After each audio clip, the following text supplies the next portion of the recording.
We're up and running. So, apologize. This is CS 162 testing for October 19, 2015. We're going to talk about software testing, and this is Dustin's brainchild, but he was nice enough to let me do it. But this is, you might have expected us to talk about the actual coding stuff, and you have a lot of resources on that. Testing is a concept that is more vague. They don't really talk about it in the book, and sometimes it's better to hear from someone who's been through the class and also taken Software Engineering 2, which is all about testing. We're not going to get into everything that Software Engineer 2 does, but we are definitely going to give you a heads up so that when you do go through this program, even before you get there, you have testing in mind. And that's something I really wish I had going through, because it would have made my life a lot easier. It would change the way I structured my code. So let us begin. All right, for those who haven't, I see multiple people who've been here before, but just in case, my name is Eric. I am a peer tutor. I have finished the program. I actually just got my diploma in the mail, which is, my wife laughed at me because it's very small. Her diploma is much larger than mine. But I think my high school diploma is even larger. But anyways, I finished the program. I was lucky enough to stay on, or be asked to stay on as a mentor. I'm a former high school teacher. I taught Latin, and that's kind of why I got into mentoring and the tutoring, and that's why I was very excited to be able to do these types of presentations so that I can recapture that teaching element. So that's me. I'm going to let Dustin introduce himself now. Hi, everyone. I'm Dustin. I'm also a peer tutor. I'm in my last quarter here at Oregon State. In a past life, I got a master's degree and worked in the financial services industry, and I'm really happy to be at Oregon State. And I've really enjoyed my experiences as a tutor. Please, if you have questions, come ask. It's fun. I think Eric and I agree that teaching is a very rewarding endeavor. All right, so Eric, do you want to go ahead and begin the meat of the presentation? Absolutely. So we're going to cover multiple topics. We're going to talk about what software testing is. Then we're going to go into why you might want to test, what you need to test, how you do the testing, and then we're going to talk about something called black box testing. And that kind of incorporates a lot of the previous topics. And then we're going to show you two examples, and then we're going to open up for Q&A. So remember, if you have a question while I'm going over it, you want clarification, just raise your hand or just speak up if you have a microphone. If you don't have a microphone, you can ask your question in the chat. All right, so let us begin. Software testing is very broad. And like I mentioned before, there's an entire course on it in Software Engineering 2. You will be doing lots and lots of testing, but it is not too early to really start talking about this subject, because the better you are at thinking about testing, the better you will be for writing code that can be tested.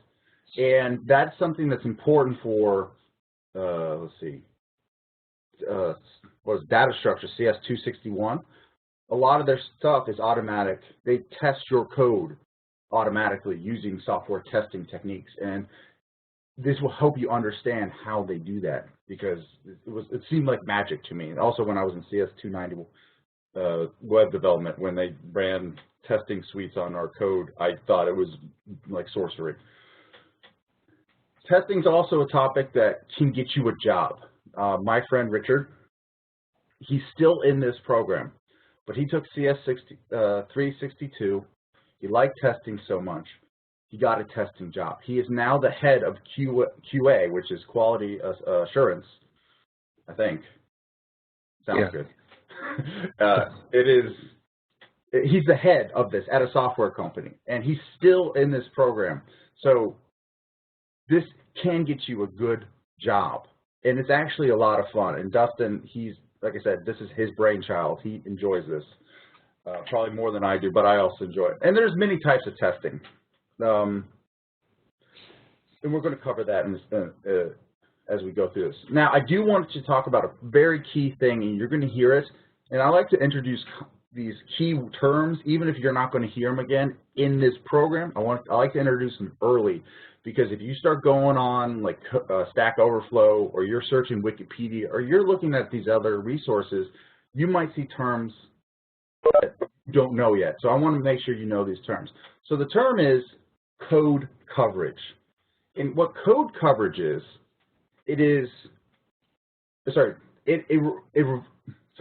tests have code coverage.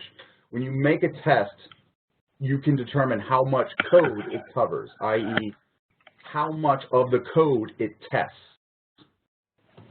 So does it test one function? Does it test the entire program? And that's what they mean by coverage. So if I use the word coverage, or Dustin does, or anyone else, they're referring to how much of the code does the test or cover. Dustin, is that a good explanation of coverage? Yeah, that's a good explanation. They talk about, when they go through it in 362, they talk about statement coverage and covering every branch of an if-else condition. You can think of it broadly as how much of your code that you've written actually is executed when you run it. So that's a good way of explaining it.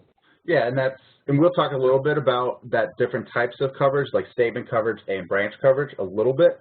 And just be aware that there is a tool that you will use called Gcove, which is open source, and it will test the coverage of your program and tell you what percentage of the lines are run through when you test it, and how many branches and stuff you go down. But just be aware that's a term. I might use it. All right, then we have something called test-driven development, and it's abbreviated TDD. And this is a kind of a hot topic. This is something that in the past few years has become very, very popular. In fact, there is an entire programming style that uses this. It's agile programming, and you write the tests before you write the code. And what this forces you to do is to think about what your code needs to do before you start writing code. So if you write your test to test your code, say I did a software engineering project. It was about we were creating an animal adoption website, and you needed to search for animals within a certain mile or radius. So we wrote a test that would submit a random zip code and mileage and see if we got back the correct number of animals.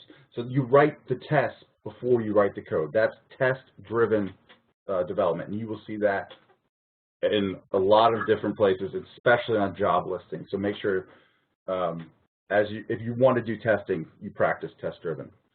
All right, so why would we test?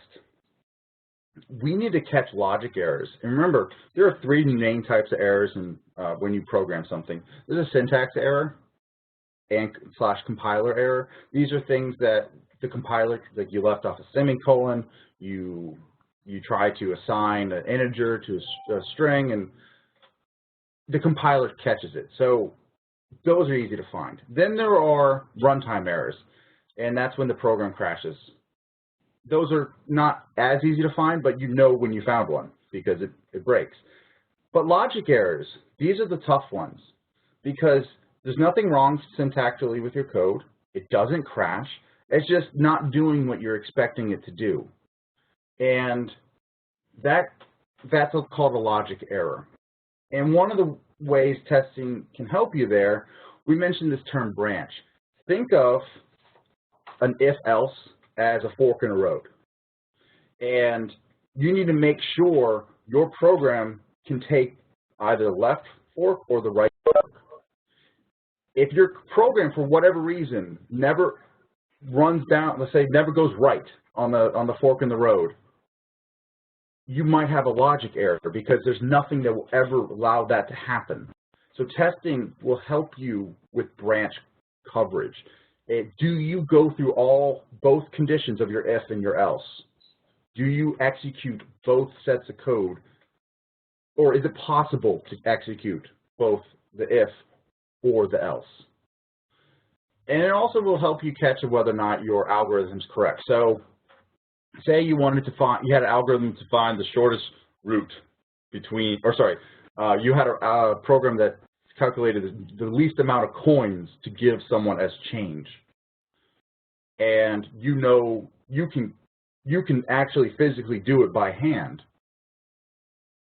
And you can give your algorithm, you can give that function, your program, input, and then check the output to make sure it's correct. Because if it's in that situation, it's giving you an answer. It says, oh, you used 7 coins. Well, unless you test that, you don't know if that's true. You don't know if that's the fewest amount of coins. Does that make sense? Did I do a good job on that, Dustin? You can tell me I didn't. No, you did a good job on that. All right. Yeah. And then it can also help you test runtime errors. A lot of people, they only test their program with valid data, and we're going to talk about that in the next slide. If you only check with valid data, you might not end up with a runtime error. You might not get a segmentation fault. You might not go out of bounds. So you need to test with like all sorts of different things, and we're going to talk about the different methods of the way you can test. And these can help you find runtime errors. Because if you're always following the same path through your program every single time, you're not changing it up, you're not changing the direction you go, the order in which you press things, the order in which you input things, you might not catch these runtime errors. So there are ways of catching runtime errors we'll talk about. And more importantly, if you're working for you have a client and they say this program needs to be able to perform this task, it needs this requirement. Does your program actually do that? Does it actually do what the client needs? And that you can use testing to do that as well. Anything to add on that, Dustin? Yeah, depending on where you are in the program, you might not, by all means, think about the future and where you're going with your career. But this helps you right now when you think of the instructor as your client, and he's giving you a list of requirements, and you get into an assignment, and we've all been there.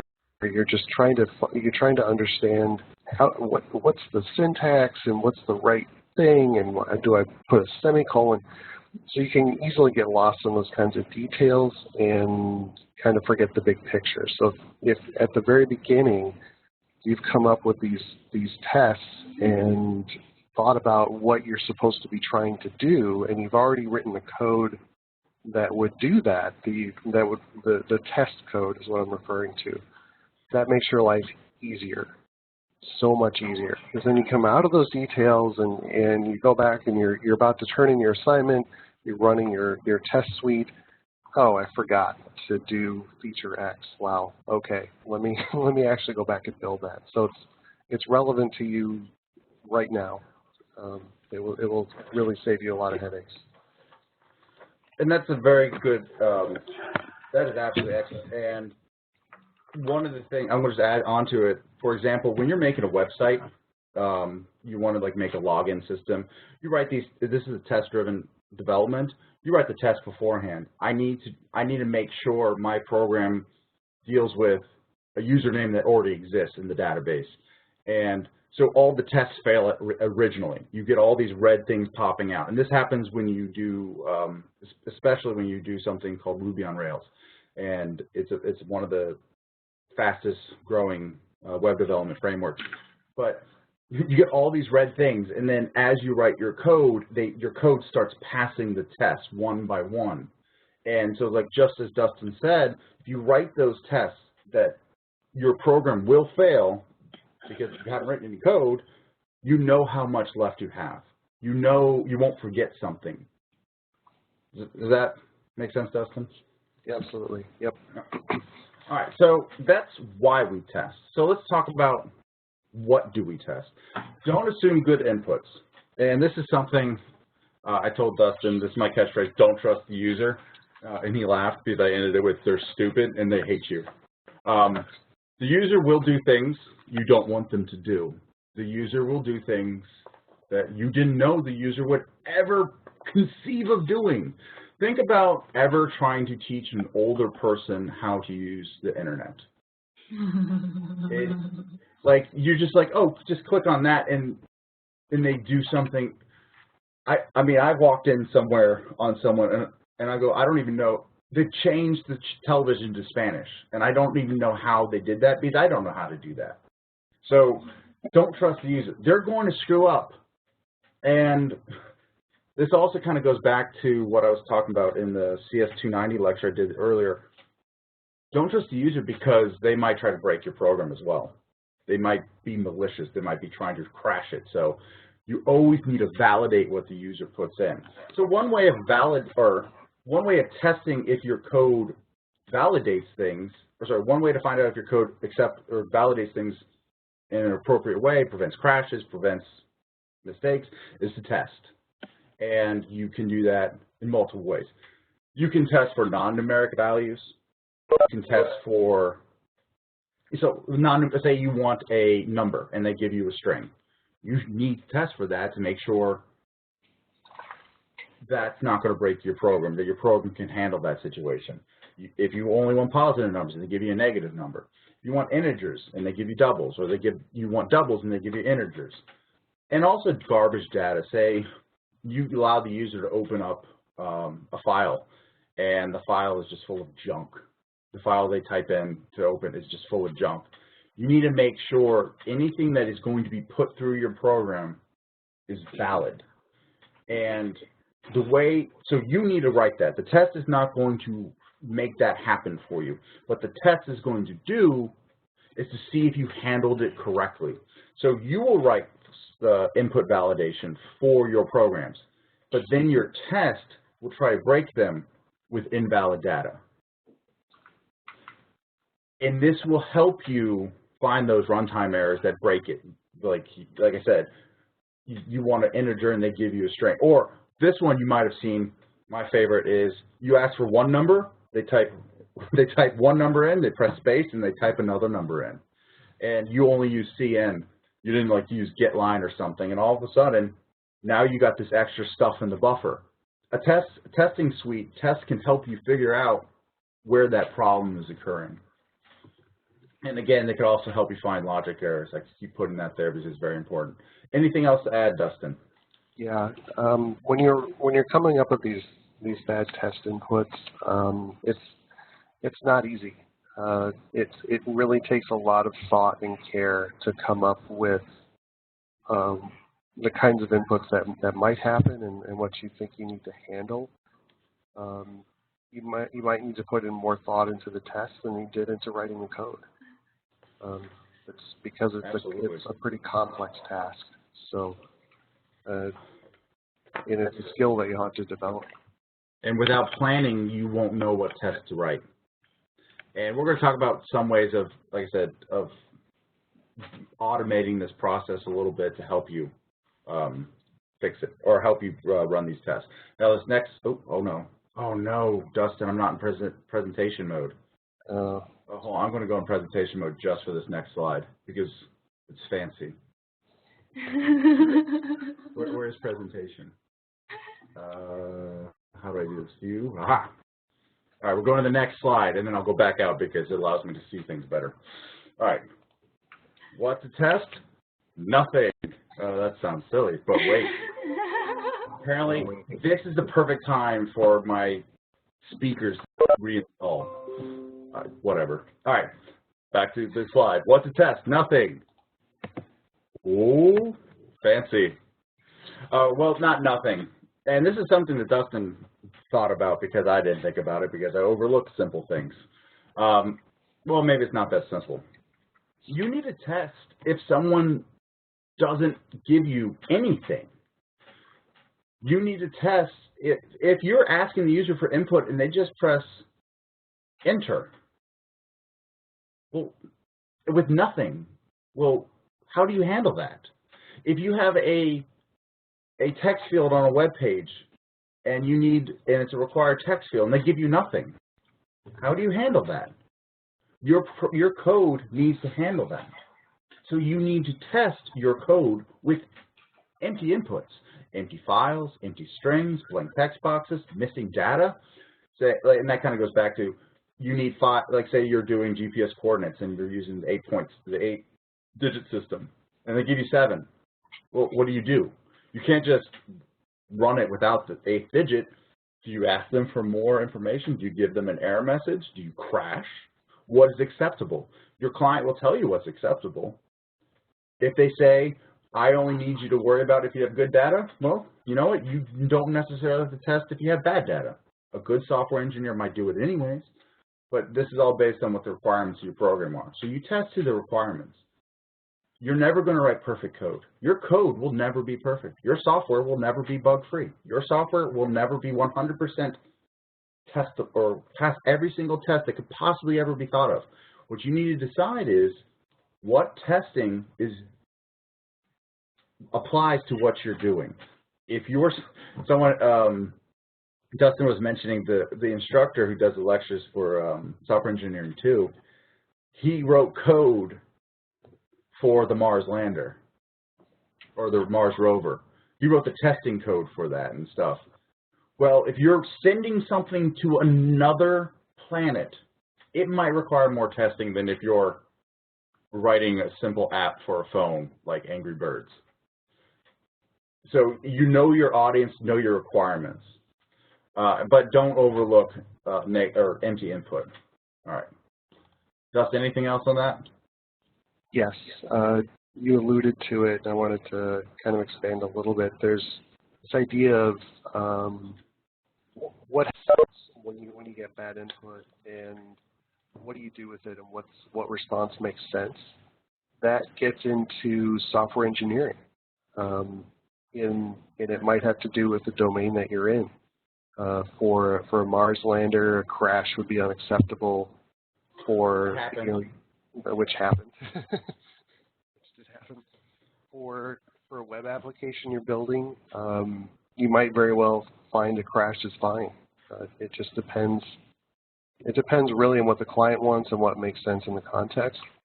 The point I really want to make is that once you start thinking in those kinds of terms, you're making the transition from just someone who can write some code to someone who is a good designer and a good engineer.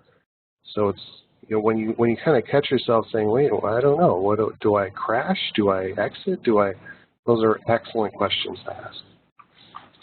And this applies to, and the reason we're talking about this now is because your instructors ask, if you're in CS 162, your instructor's asking you for a testing plan. So you need to think about how you're going to prove to someone that this works, that it's valid. So knowing, we're going to talk about, I guess it might be the next slide.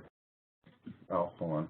Now I do have to get out of this because, okay, there we go. All right, how to test the manual method. This is going through your program manually and inputting stuff.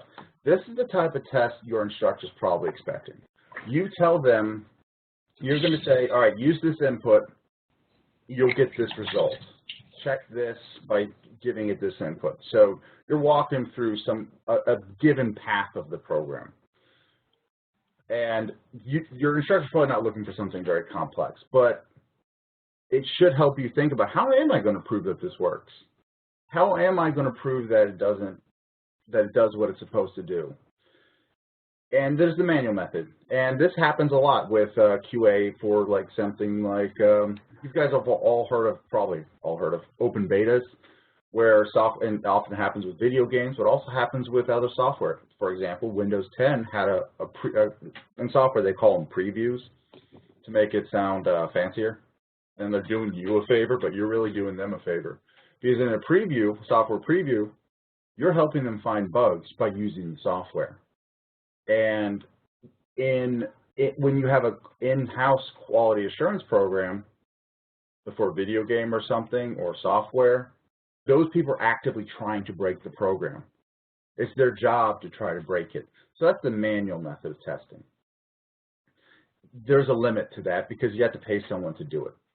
And if you are a small group, maybe you can't afford to have a quality assurance person, or sorry, have someone just try to break it. And if you have one of the programmers try to break it, that program is now not programming. So that's where automated tests come in. You create a test or a series of tests. A series of tests is generally considered or called a test suite. And these are run without user input. Now, when I say without user input, you can start it with, how many times you want it to run. the ranges of inputs. So there's ways you can have inputs that help the test run, but you're not actively inputting every single time, like the information.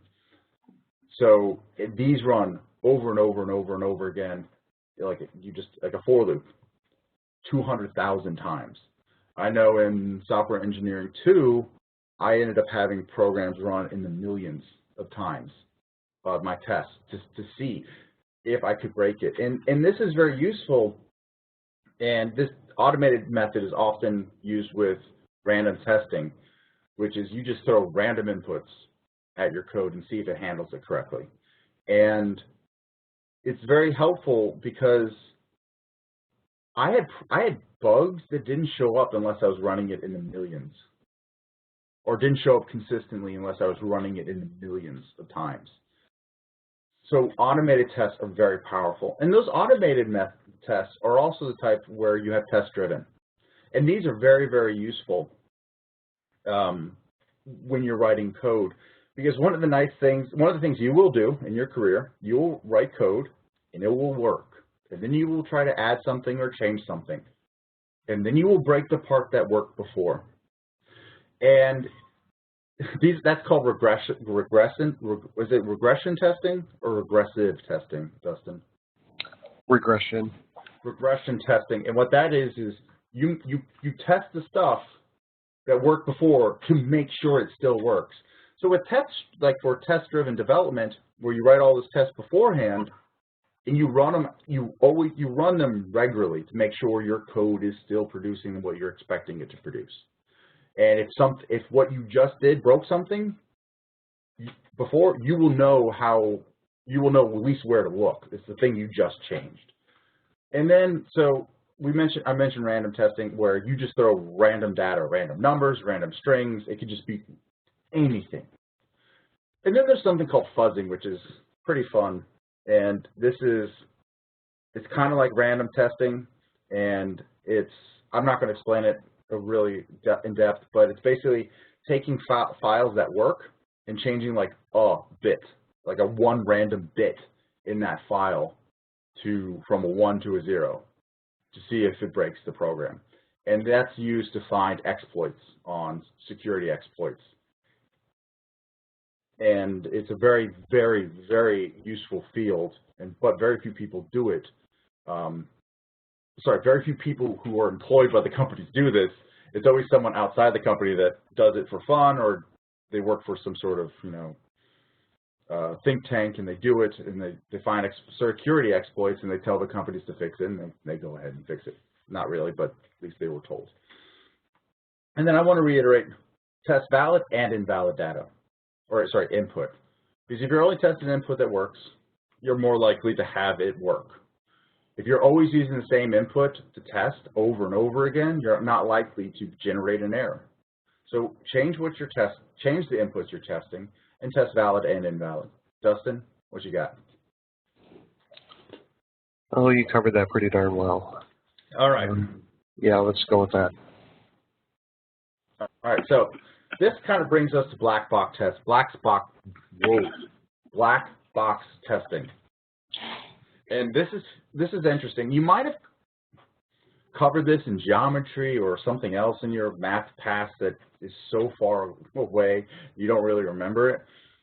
But basically, you need to think of a code, or think of a function as a black box. You don't know what's in that box, but you give it input and it gives you output. You don't know what's in the box, but so there's two ways to think about it. The way I was introduced, it was in geometry or something, one of the classes in high school or middle school, was if I gave you a series of black box interactions, like I gave you the input of 2, it went through the black box, it came out 4. And then I gave you the input of 3, went through the black box, it came out 9. And then 4, black box becomes 16. What does the black box do? Anyone?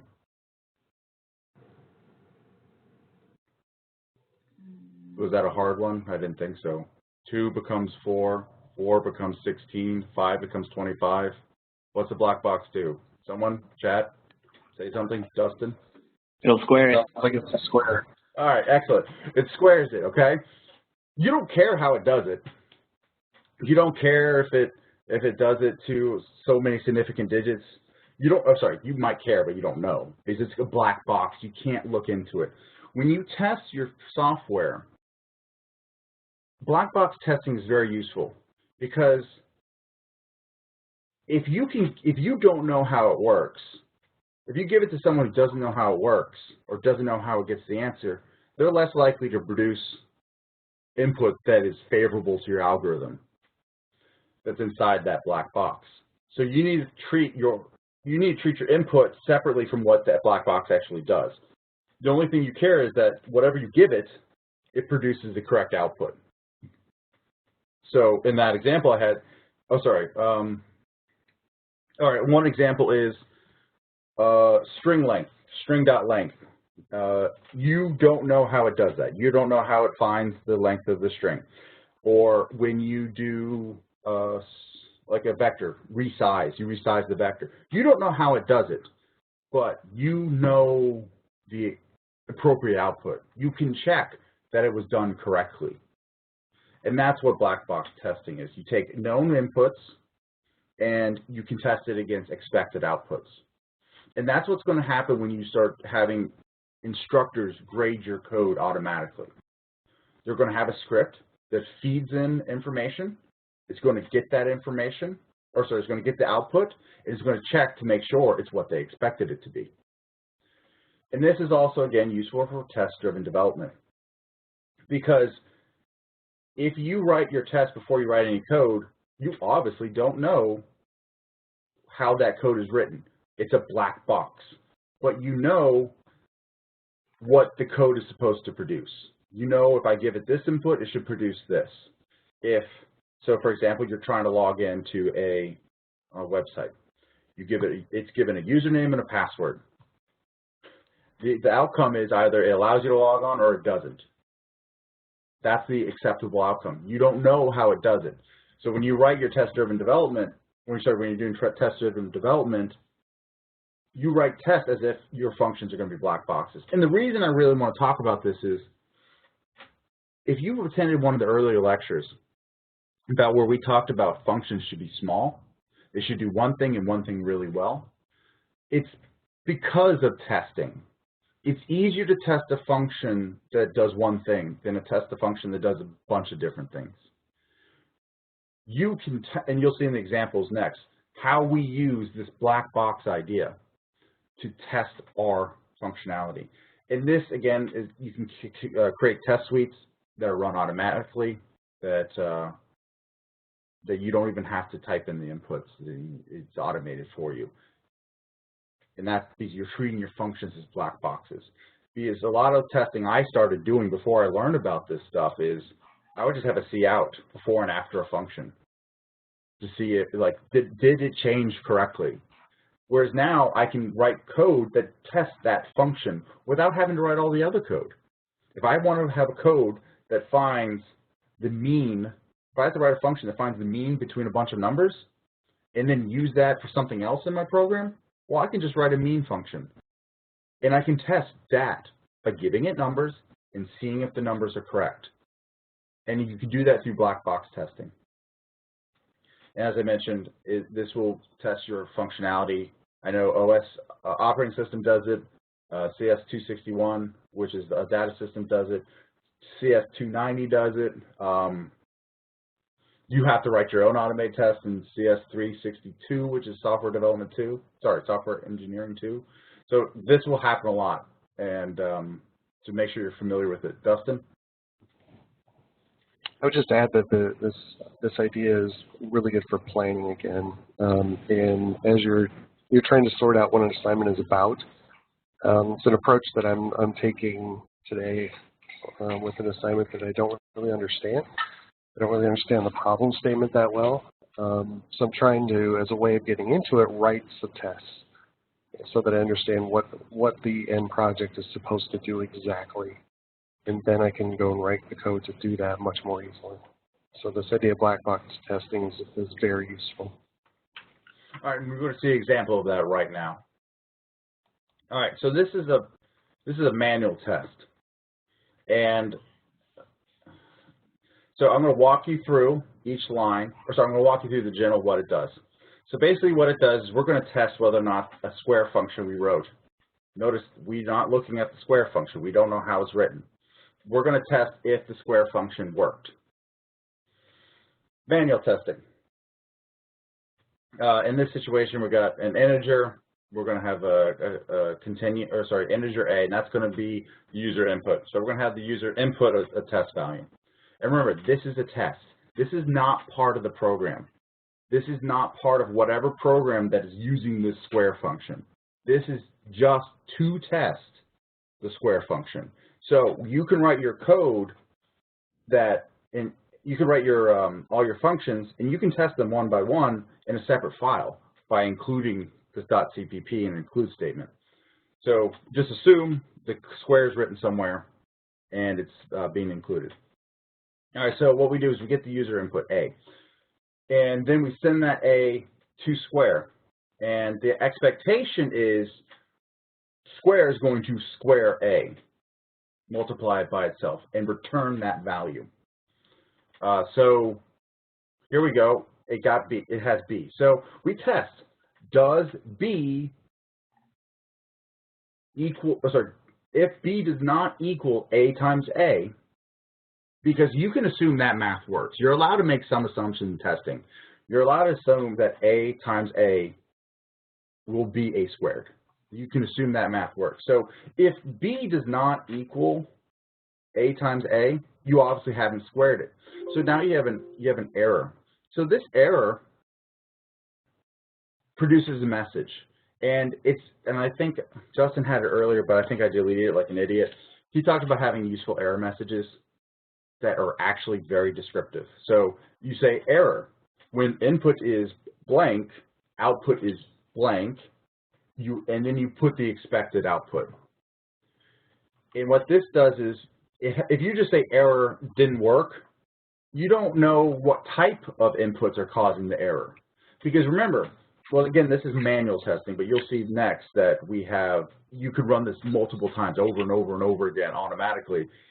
And if you're having the error pop up and it doesn't you're not saying what type of data is causing a problem. Maybe it's only even data that's giving the problem. Maybe it's only negative data that's giving the problem. You wouldn't know unless you have a useful error message. And then that to quit type Q. This is, since it's manual, we had a loop. It's looping over and over again until someone types Q so that you can manually put in inputs. And notice down here, this is kind of just to draw attention to, remember, don't trust the user's stupid. You said type Q, it's capitalized. Well, if they type lowercase q, do you really want them to have to go back and type Q, the capital Q? That's up to you. You can be a jerk. Like, I said capital Q, you type lowercase q, but that's, again, up to you. But in this case, I just went ahead and two-uppered it. I fixed their data, and then I tested whether or not it was capital Q to quit. Dustin, anything on that? You covered it really well. Okay. And then, I wish I could have 2 slides. Can I have 2 slides up? No. All right. So keep this in mind. This is very similar to the one we had before, but it's completely automated. We do not ask the user to continue. We do not ask the user to input the data. What we do is we're going to run this test 10,000 times. And that's just that for loop. It's going to run 10,000 times. Now, if you haven't come across rand, don't worry about it. I'm just telling you right now, it generates a random positive number. There's a range on it, but again, it generates a random positive number. So this is the random testing we talked about, where you aren't going to be able to input all the possible inputs on your code because you're just a puny mortal and you have a finite life and you have better things to do like watch Monday Night Football. So you randomize things. Now, remember it says only positive numbers, but earlier we said you need to make sure you test for everything. Alexander, what do you mean? She asked a question. So you have to replicate the function. What do you mean by that? And feel free, if you have a microphone, to talk. Well, I have a question on the previous slide, I guess, as well as this one. So to write a test, you're taking your A multiplied times A. You have to replicate the function square. Yes. So to see if the result is correct or not. So basically, but this would not be suitable for a black box, right? No, this is black box testing, because what you're doing is remember I said you can assume that this works. You can assume that works. You're allowed to make that assumption. So we're not we're not allowed to assume that our function we wrote. We're not allowed to assume things we wrote are valid without testing. So we're testing whether or not what we wrote produces something valid. So for example, like I said, with the mean, you're trying to find the mean of a bunch of numbers. You can calculate that by hand. And you could put in, or what you could do is you can test your code with someone else's code that has been tested. Because there is a square function in standard library. You can test yours versus that. You're allowed to use any tool at your disposal that you feel confident in. So if you feel confident that someone else's square function works and you want to test yours against it, again, this is very basic. You're not actually going to test your square function because that's silly. There's no reason to have a square function because one's written for you, or you could just multiply it by 2 or by itself. So you're allowed to use whatever you want, as long as you feel comfortable in that what you're comparing your output to is going to be valid. Does that make sense? Yes, but I guess my question is, usually functions are much more complex. And so do you have to really write out the whole function again? Replicate it to compare the result?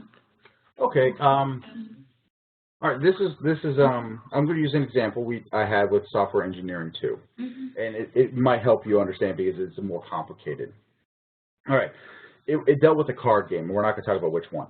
And so imagine you have a hand, okay, and your cards are, for simplicity's sake, 1, 2, 3, 4, and 5. That's your hand of cards, right? And you have a function that says discard highest. And they're randomized. Your hand's randomized, and you say discard highest. That's your function you wrote. Well, you can give it. You can write your code so that it generates random numbers, and then takes the highest random number that was generated and add 1 to it. Or you could, I apologize. You say you want to, for a card game, the highest value is what? 13. So you can just add 14 to it. Because your code is going to generate a number between 1 and 13, which is your standard cards. You can just add 14 to it, because now you know that will be the highest. So now you test, did your function discard 14? Did your discard highest discard 14? Because you know which number you tested with. Does that make sense? Yeah, so you're testing just the output. Yeah, you're just testing the output. What you're trying to do is you're trying to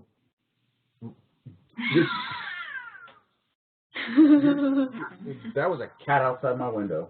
Just one moment, please.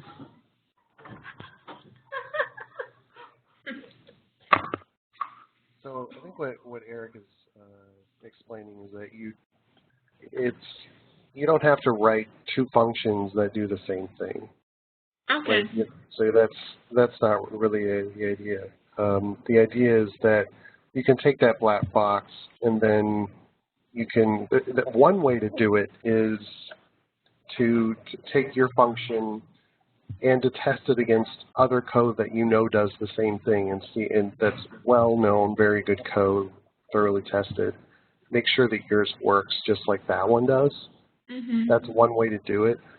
You know, another method is to, like Eric was explaining, you take a call of your function and test it against what you know the output should be.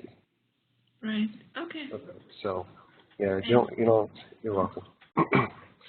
So my cat's fine. So in case anyone was worried, there's a tabby that was being a jerk, and now my cat's trying to bite me. But everything's fine. Did he answer your question?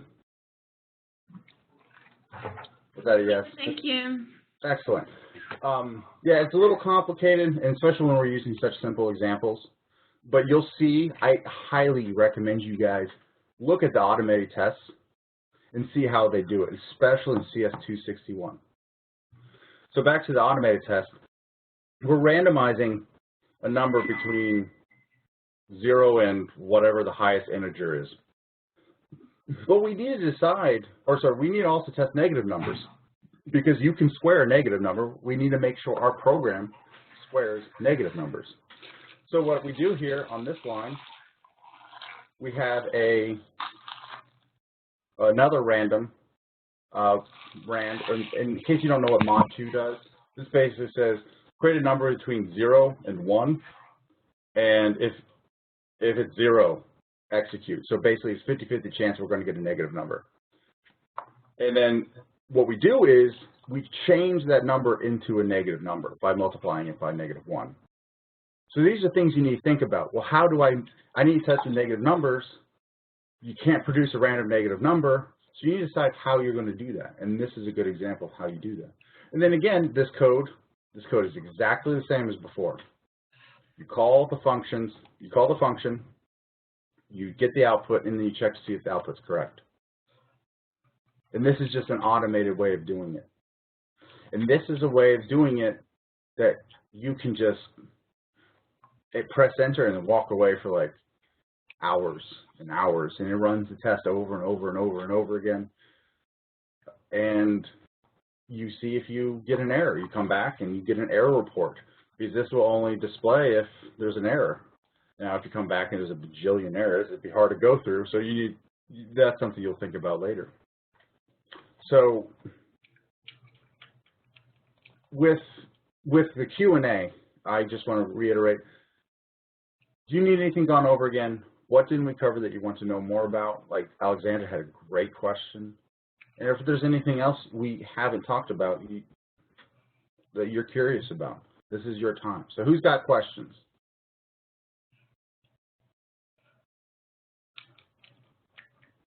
Not everyone at once.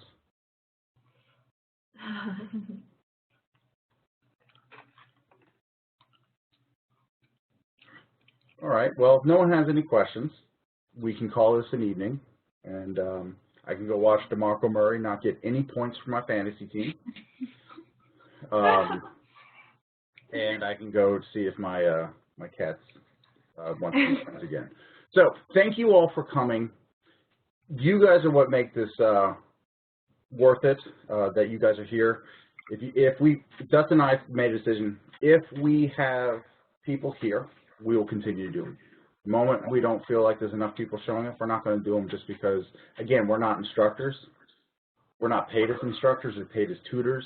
So if we're just creating lectures to have people watch at their own time, that's not really what we're for. We're for the interaction. So next time we announce a topic, please do us a favor. Write down some questions beforehand, before you come. And that way you won't, because I know a lot of people go, well, I don't know what I don't know. I don't know what I wanted to ask. So have a list of questions you want to ask. If we don't cover them, you're good to go. Alexander has a question. Just a quick one. So basically, the way the tests are written, the manual is not, the manual test is not written by the plan for it. It's written out of expected input and output. But if it's automated, it's written out and run by a separate program, right? Well, in the two examples we had, this manual one, this would be in a separate file. You can also do manual testing where you just run your program. You don't have a separate function that tests individual functions. I called this one manual because you're manually putting in input. You're not randomly generating input. Right. But like I said, if you just want to run your program and test it by yourself by typing in stuff while you're doing the program, that's fine. That's also called manual testing.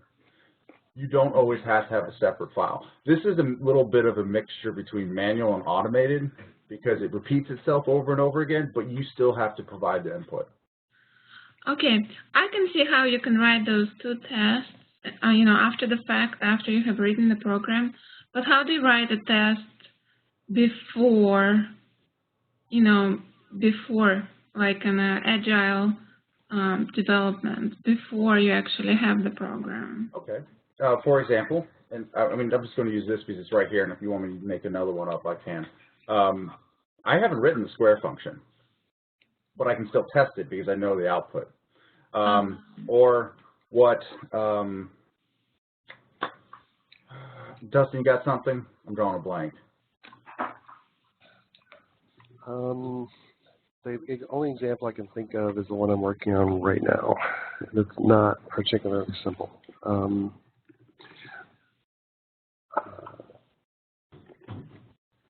Okay. Say you want to. Okay. You got a web. I like to use website because that's where a lot of test-driven development is done. You need to make sure the password fields are the same. Like, you know, that password confirmation field, you got to make sure they're the same. So you could write a function that that tests that it's going to work, that it's going to be the same. And way you do that is you can just use the simple equals operator, the equality operator. Are they the same? So the tests don't have to be complicated. Because remember, when you have functions that do one thing only, you can have very simple tests for that. Another example would be you write the test for something that's in the database. And when you learn how to interact with databases, you'll see that it's not that hard to write a test beforehand. But basically what you do is you write a function that queries the database with whatever the user puts in. And it comes back as, if you get a row coming back, it says it's there. And you test to see if your function tells the user, wait, you need to get another username. You test these things. You test, that's how you write test beforehand, because you don't need to know how, you don't need to know the code for the querying. You just need to know whether or not it handles it correctly. Is it producing the right output? Is it behaving the way you're expecting it to behave? And really, it's basically, does your program meet the requirements? Right. And because usually there are multiple functions in the program. Do you write tests for each one of them? You can. You can write a test for, like, for example, the card game we were doing in Software Engineering 2. It had a lot of different cards. It was not a poker. It didn't use normal deck of cards. The game's called Dominion, and each card had a different rule, and it did different things. So we had to test each card's functionality. We had to test to make sure it worked. So I'll give you another example. There was a card. So you had a deck, and your deck had a certain number of treasure cards in it. And the card I was testing was, it needed to go through and find at least 2 treasure and put it into the hand. So the automated test was, I created random input for the cards, and then I manually then put in 2 treasure cards into the deck. I knew there were going to be 2 treasure cards in the deck because I put them in there in my testing function. Then I called my function that was then looked through them, and then I would test to see if it found them. It was just a simple test. Did you find them? And then I made it more complex. I put like, all right, what happens if there aren't two treasure cards, and I would take one out on purpose, and I would test that too. So you can break apart your program and test each individual part. Right. And that helps when your functions do one thing and one thing only. Right. I'm just thinking of web applications. There, there can be like 100 functions in it, and yeah, and in a good testing suite, we'll test them. Another thing we did was URL validation. We had to test whether something was a valid URL, and you had to write functions that tested that. And sometimes it's just in that case we didn't do random input. It was kind of random input. We had a bunch of different endings like .org, .com, whatever, in an array, and then we had a bunch of stuff in the middle like Google, Microsoft, random crap, the random stuff that's not true or wouldn't work, and then we combined those together, and we would know whether it's valid or not based on if it had any part in it that wasn't valid, it won't be valid. So we could test whether or not the URL validation software we were testing was doing it correctly, because we gave it answers we knew were either true or false. And that's how you test. You can only really test stuff if you know the output of what you give it. If you don't know what that output will be, you can't test it. Does that make sense? Yes, thank you. And if you wanted to talk about it more, there's a CS Piazza forum, or do you have that? Yes. Okay. You can ask a question there. That's a perfect question if you want some more examples. And if you ask that question, I can sit down and I can look through some online examples, and he can help you out. So I'm sure they'll cover it in one of the classes. I'm just curious. That forum is for enrichment too. It does not just, I need help on my program, I need help understanding this concept. It's also for enrichment. It's for expanding your boundaries. So it's never too early to start learning some of this stuff. But okay. These are great questions. Thank you. I just feel uncomfortable asking too many questions on Piazza because I'm worried that you can ask I'm taking up your time. Well, okay, don't feel bad because we're paid. Okay. So you can take up as much time, for me at least. I don't know what Dustin's got going on. But if people want to leave, they can leave if they got other things, or they can stay and hear the answers to your questions. Do you have more? Not right now, thank you. Okay. Don't ever feel bad like you're wasting our time. We wouldn't do this if we felt our time was being wasted. And the only reason I say we're paid is some people feel guilty that they're taking up our time, but we want to do it, and also we're compensated, so don't worry about that. Dustin, do you got anything? No, I think we can close out if there aren't any more questions. I do want to mention that Lucia did say she liked the questions you had, Alexandra, because she didn't know what she didn't know. And that's the nice thing, asking questions, because not everyone knows what to ask, and everyone benefits from hearing the answers. So I thank you. Dustin thanks you. This was his brainchild, so if you liked it, it's on him. I just talk more, and so that's why he let me do it. So thank you again. The recording will be up probably tomorrow morning when I get time to convert it to YouTube. And everyone have a good evening. If you have more questions, go to the Piazza. Anything, Dustin? Nope, that's it. All right, good night. Good night.